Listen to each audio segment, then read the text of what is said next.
Hello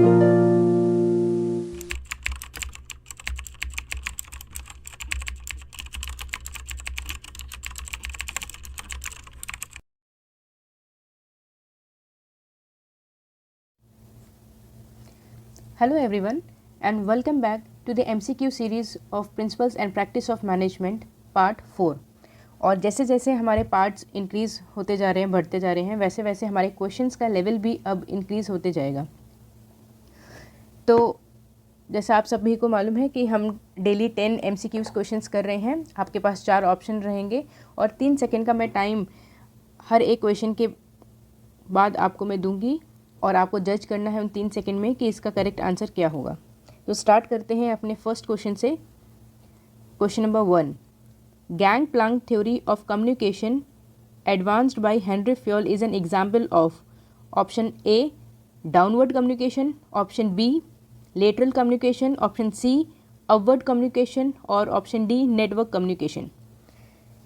gang plank हमने किस में पढ़ा था? हमने हेनरी फ्योल के प्रिंसिपल में पढ़ा था, स्केलर चेन में। और स्केलर चेन में क्या होता था, जैसे ये स्केलर चेन क्या कहता है कि ऑर्गेनाइजेशन में जो कम्युनिकेशन है वो कैसे फ्लो करेगी, फ्रॉम टॉप टू बॉटम और फ्रॉम बॉटम टू अप। तो इसके वजह से ऑर्गेनाइजेशन में डिले होता था कम्युनिकेशन में, और एमरजेंसी के टाइम पे हम फास्ट कम्युनिकेशन नहीं कर पाते थे। तो स्केलर चेन में ही गैंग प्लैंक हेनरी फ्योल ने दिया है, जिसमें एमरजेंसी के टाइम पे हम नेटवर्क कम्युनिकेशन के थ्रू भी हम कम्युनिकेट कर सकते हैं। और नेटवर्क कम्युनिकेशन क्या है, जैसे ये कुछ पार्ट्स हैं ए बी सी डी और ई। तो अगर सी पार्ट को कम्युनिकेट करना है डी पार्ट से, तो अगर हम स्केलर चेन में देखें तो सी पार्ट पहले बी को बताएगा, फिर बी पार्ट ए को बताएगा, ए पार्ट जाके डी को बताएगा। बट गैंग प्लैंक में हम क्या करते हैं, हम एक टेम्पोररी कम्युनिकेशन सिस्टम यहाँ पे इस्टेब्लिश करते हैं, और एमरजेंसी के टाइम पे ये जो सी पार्ट है ये डायरेक्टली कम्युनिकेट करता है एक डायरेक्ट नेटवर्क के थ्रू डी पार्ट से। तो इसका करेक्ट आंसर क्या हो जाएगा?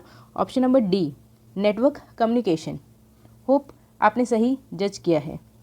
Now moving toward our next question, the father of modern management theory is Henri Fayol, Taylor, Elton Mayo, none of the above. तो इसका करेक्ट आंसर 3 सेकेंड में मैं बताऊंगी आपको। तो इसका करेक्ट आंसर है option number A, Henri Fayol. Now moving toward next question, question number 3, according to Fayol the term management and administration are. तो फ्योल के अकॉर्डिंग मैनेजमेंट और एडमिनिस्ट्रेशन कैसे टर्म है? They are same, option A, option B different, option C he did not consider it at all, and option D could not conclude। तो इसका सही answer है option number A, they both are same. ये किसने कहा था? Henry Fayol ने कहा था कि एडमिनिस्ट्रेशन और मैनेजमेंट देखा जाए तो दोनों सेम है। Now moving toward our next question, question number 34, human relation is worth studying because it contributes to word. ठीक है, ह्यूमन रिलेशन के बारे में हम स्टडी करते हैं, और ये स्टडी करना क्यों ज़रूरी है, इसका कंट्रीब्यूशन किसकी तरफ है? Option number A, people skill building, option number B, mass conformity, option number C, weakening of unions, and option number D, none of the above. ठीक है, तो हम यहाँ पे बात कर रहे हैं ह्यूमन रिलेशन की, और ह्यूमन रिलेशन की थ्योरी हमने पढ़ी थी हॉर्थन एक्सपेरिमेंट में। और ये चीज़ किसकी तरफ डील करती थी? इट डील्स टूवर्ड्स और it contributes toward option number A, people skill building.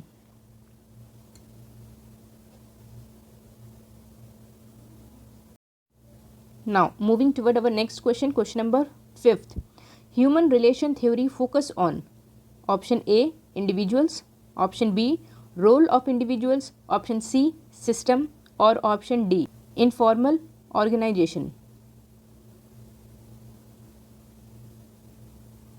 ठीक है, तो ह्यूमन रिलेशन, यहाँ पे ह्यूमन रिलेशन की बात हो रही है, मतलब हम कई सारे ह्यूमंस की बात कर रहे हैं, तो ऑप्शन ए इंडिविजुअल तो हो ही नहीं सकता। अब हमें देखना है सिस्टम। तो सिस्टम तो ऑर्गेनाइजेशन की टॉप लेवल कमिटी मिलके बनाती है कि ऑर्गेनाइजेशन में कौन सा सिस्टम कैसे काम करेगा। तो ऑप्शन सी भी नहीं हो सकता, ऑप्शन डी इनफॉर्मल ऑर्गेनाइजेशन, तो ह्यूमन रिलेशन केवल इनफॉर्मल ऑर्गेनाइजेशन की तरफ ही नहीं फोकस करता है, ये फॉर्मल ऑर्गेनाइजेशन की तरफ भी फोकस करता है। तो इसका करेक्ट ऑप्शन क्या हो जाएगा? इसका करेक्ट ऑप्शन हो जाएगा option number B, role of individual.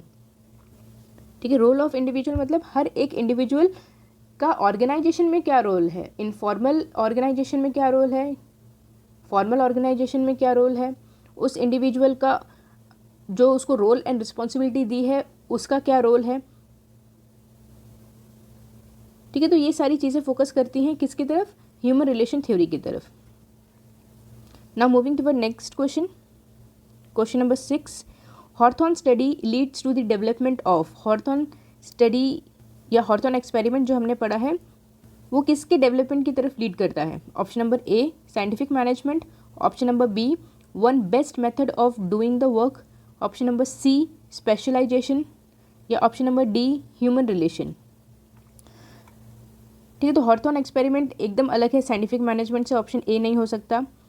Option number B, one best method of doing the work, ये भी साइंटिफिक मैनेजमेंट से रिलेटेड है, ये भी इसका आंसर नहीं होगा। ऑप्शन नंबर सी, स्पेशलाइजेशन, तो स्पेशलाइजेशन की बात हमने साइंटिफिक मैनेजमेंट में भी की है, एडमिनिस्ट्रेटिव मैनेजमेंट में भी की है और ब्यूरोक्रेसी में भी की है, तो ये भी इसका आंसर नहीं हो सकता। हॉर्थॉर्न एक्सपेरिमेंट डायरेक्टली डील करता है किससे? ह्यूमन रिलेशंस से। और आपको याद होगा कि हमने हॉर्थॉर्न एक्सपेरिमेंट में हमने 4 एक्सपेरिमेंट्स पढ़े थे और चारों के चारों डील करते हैं ह्यूमन रिलेशन से, जिसमें पहला था इल्यूमिनेशन एक्सपेरिमेंट, दूसरा था relay assembly test room experiment, तीसरा था mass interviewing programme and fourth one was bank wiring observation room experiment. और इन सारे एक्सपेरिमेंट्स में से जो सबसे इम्पॉर्टेंट जो एक्सपेरिमेंट्स थे जिनके वजह से जो ह्यूमन रिलेशन है, ह्यूमन के बीच में क्या रिलेशन है उसके बारे में थ्योरिस्ट काफ़ी अच्छे से बता पाए थे, वो थे हमारे bank wiring observation room experiment and relay assembly test room experiment.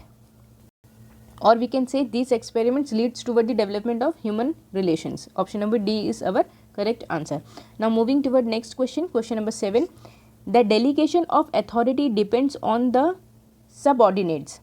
Option number A, training. Option number B, educational qualifications. Option number C, ability and potential. Option number D, personal appearance.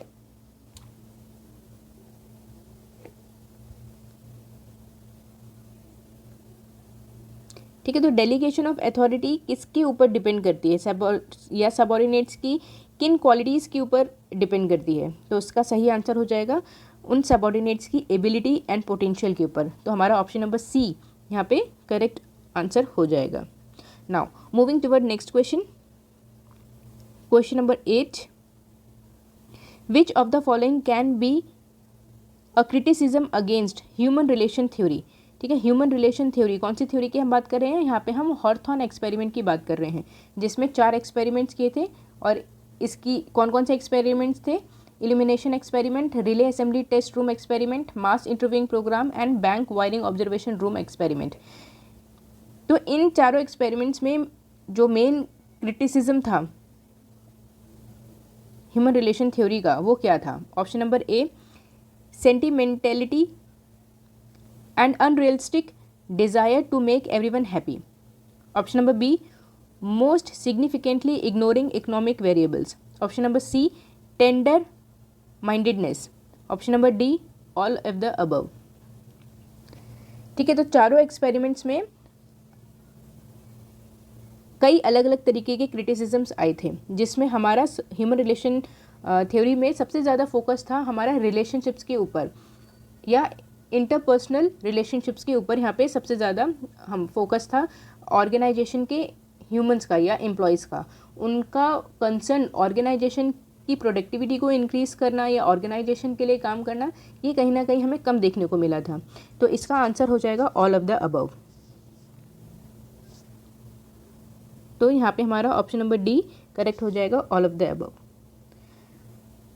Now moving toward next question, question number 9, the main focus of human relation theory is on. तो human relation theory का सबसे main focus क्या था? Option number A, formal organisation, option number B, informal organisation, option number C, individuals, और option number D, participatory decision making.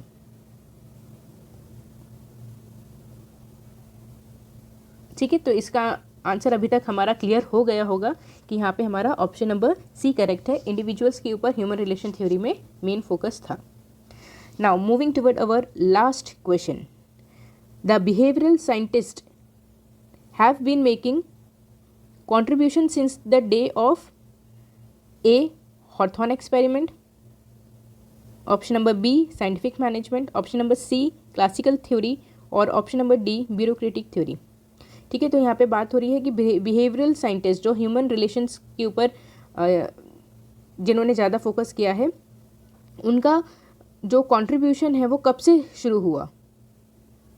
ठीक है, तो आपको अभी तक ये चीज़ क्लियर हो जानी चाहिए कि साइंटिफिक मैनेजमेंट, क्लासिकल थ्योरी या ब्यूरोक्रेटिक थ्योरी, ये तीनों ही किसी से डायरेक्टली डील कर रही थी, मैकेनिस्टिक ऑर्गेनाइजेशन से, और मैकेनिस्टिक ऑर्गेनाइजेशन का कोई लेना देना नहीं है बिहेवियर ऑफ इंडिविजुअल्स से। तो क्लासिकल थ्योरीज में 3 थ्योरीज आ जाती है। साइंटिफिक मैनेजमेंट जो एफ.डब्ल्यू. टेलर ने दिया है, एडमिनिस्ट्रेटिव मैनेजमेंट जो हेनरी फ्योल ने दी है, और ब्यूरोक्रेसी जो मैक्स वेबर ने दी है। और ये तीनों की तीनों हमारी मैकेनिस्टिक ऑर्गेनाइजेशन से डील करती हैं। तो इन थ्योरीज का कोई भी कंसर्न नहीं था कि जो ऑर्गेनाइजेशन में ह्यूमन काम कर रहे हैं, उन ह्यूमन के सेंटिमेंट्स क्या हैं, उन ह्यूमन्स के इमोशंस क्या हैं, कौन सी चीज़ें हैं, कौन सी फैक्टर्स हैं जो उनको मोटिवेट या डीमोटिवेट कर सकती है। तो इन सब से इनका कोई भी डीलिंग नहीं थी। इनका जो मेन कंसर्न था वो मैकेनिस्टिक ऑर्गेनाइजेशन के साथ था। और बिहेवियरल साइंटिस्ट ये कहाँ से आया? ये हॉर्थोन एक्सपेरिमेंट से आया, जो शिकागो में एक्सपेरिमेंट किया था, हॉर्थोन एक्सपेरिमेंट, जिसमें 4 एक्सपेरिमेंट्स किए गए थे।